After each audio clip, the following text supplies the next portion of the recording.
వారి పాలనను అంతమొందించడానికి ఎంతో కృషి చేసిన మహనీయులు మన తెలంగాణ గడ్డలో పుట్టారు. అలాంటి పోరాట పటిమ, అటువంటి ఆదర్శాలు ఉన్న రక్తం మనలో ఉంది.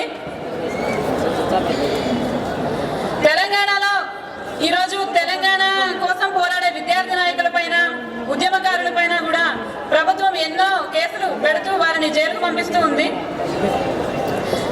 మన తెలంగాణ సోదరులు సోదరీమణులు ఉద్యమంలో పాల్గొన్నప్పుడు పోలీసు వారి తూటాలకు, బాష్పవాయు గోళాలకు ఎంతో మంది బలవుతూ ఉన్నారు. ఈరోజు మనం నిల్చున్న ఉస్మానియా యూనివర్సిటీ ఎన్నో ఆత్మ బలిదానాలకు, తెలంగాణ కోసం త్యాగం చేసిన అమరవీరుల త్యాగానికి ఒక సాక్ష్యంగా ఈరోజు ఉండిపోయింది.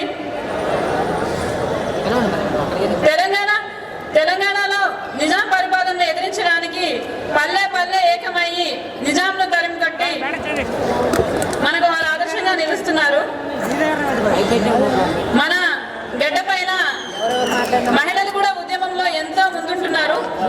రాణి రుద్రమదేవి, చాకరి ఐలమ్మ పోరాట స్ఫూర్తితో మనం తెలంగాణ ఉద్యమంలో మహిళలందరూ కూడా భాగస్వాములు అయ్యి తెలంగాణ సాధించే వరకు కూడా అలుపెరగని కృషి చేయాలని నేను కోరుకుంటున్నాను.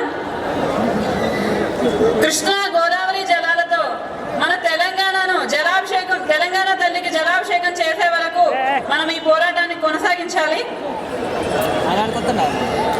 అదేవిధంగా తెలంగాణ పోరాటంలో అందరూ కూడా పార్టీలకు అతీతంగా విభేదాలను విడిచిపెట్టి ముందుకు సాగాలని కోరుకుంటూ నాకు ఈ అవకాశం ఇచ్చిన పెద్దలందరికీ ధన్యవాదాలు తెలియజేస్తున్నాను.